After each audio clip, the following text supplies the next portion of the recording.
Dan kalau yang menang kita dukung misalnya, tentunya bagaimana meningkatkan menjadi cita-cita Forkabi ya, mengangkat harkat martabat kaum Betawi, itu yang paling penting.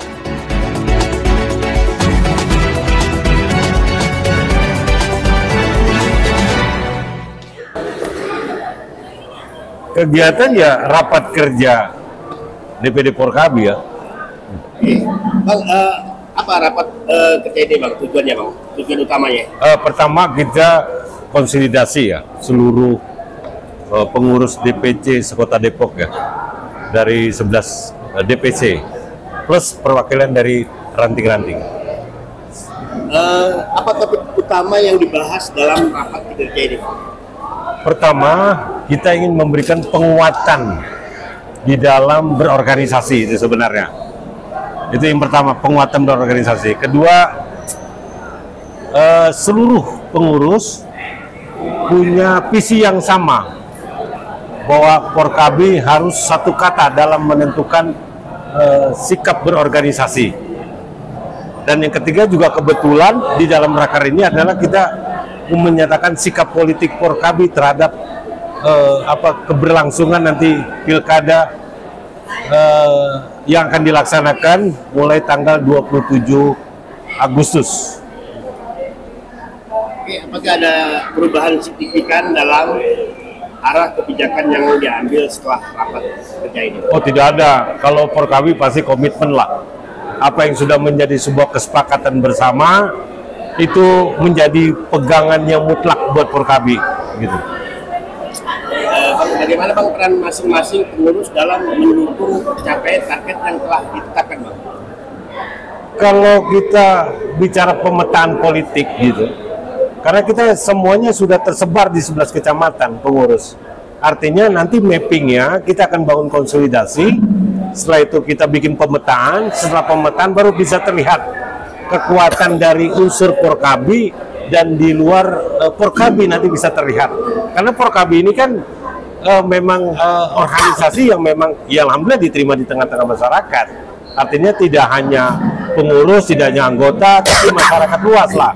Baik itu birokrasi, ulama, tokoh masyarakat, elemen pemuda. Karena harus digarisbawahi bahwa Forkabi juga punya sayap-sayap Forkabi. Pertama, GMF, kedua, One4 wanita Forkabi, ketiga Satgas Forkabi. Itu embrio dan sayap-sayap dari organisasi Forkabi. Tapi insya Allah lah, Forkabi kalau sudah komitmen, insya Allah tidak akan goyah dengan angin yang menggoyang gitu. Tadi saya lihat ada Pak Imam dan Ibu Airin ya. Oke. Artinya dalam Forkabi ini bagaimana nih untuk pendukungan pilkada yang akan datang ini?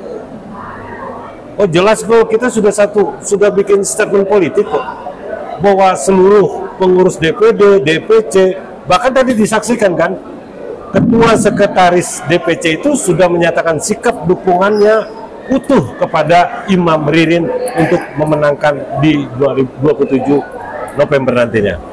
Gitu. Sekali lagi ya, untuk harapan apa nih terhadap hasil dari rapat kerja ini seperti apa? Yang pertama, Forkabi tambah solid. Kedua, lebih ditingkatkan konsolidasi di tingkat DPD, DPC, dan DPRT. Yang ketiga, insya Allah Forkabi ada itu bukan menciptakan masalah, tapi Forkabi ingin membantu menyelesaikan masalah. Itu yang terpenting. Oke, baik. Untuk Ketum Aisan ingin begitu Bang Mullah. Pandangan abang yang untuk pimpinan pilkada yang akan datang bang. Oke, saya karena ini rapat kerja, saya ingin sedikit mengulas tentang rapat kerja ya. Rapat kerja ini dalam anggaran dasar rumah tangga adalah musyawarah kedua tertinggi setelah musyawarah daerah. Di situ membahas tentang program jangka pendek, menengah, sampai jangka panjang.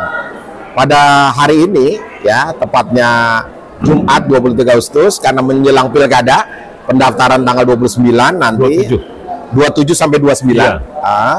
Nanti insya Allah kan, kita sinergikan antara konsolidasi kita melalui Rakerda dengan pemenangan yang memang sudah disepakati oleh DPD Kota Bekasi, Kota Depok. Buat kita, DPP, kita akan mendukung apa yang sudah menjadi kesepakatan calon dengan DPD-nya karena dia yang lebih paham ya. Dan saya biasakan di Forkab ini bukan top down tapi bottom up, dari bawah. Ketika bawah sudah menyatakan dukungan ke salah satu calon, berarti dia yang lebih paham, dan itu jangan setengah-setengah begitu. Jadi nanti hasil raker ini harus dimanifestasikan ke bawah ya, bukan menjadi sebuah angan-angan tapi menjadi pekerjaan yang harus dikerjakan dalam jangka waktu tentunya sampai menjelang nanti pemilu pilkada di November. Oke Bang, untuk wilayah DKI ini khususnya nih, Ya. wilayah DKI atau DKI ini, saya ceritakan Bang tentang ormas Abang untuk pengusungan pilkada yang akan datang. Oke, karena ini di Depok ya, saya fokus biar menghargai Depok. DPD-nya yang ke Imam dan ke Bu Ririn ya. Kalau DKI tentunya secara keputusan kita belum putuskan, tetapi tersirat tentunya kita akan memenangkan pasangan Ridwan Kamil dan Pak Suswono.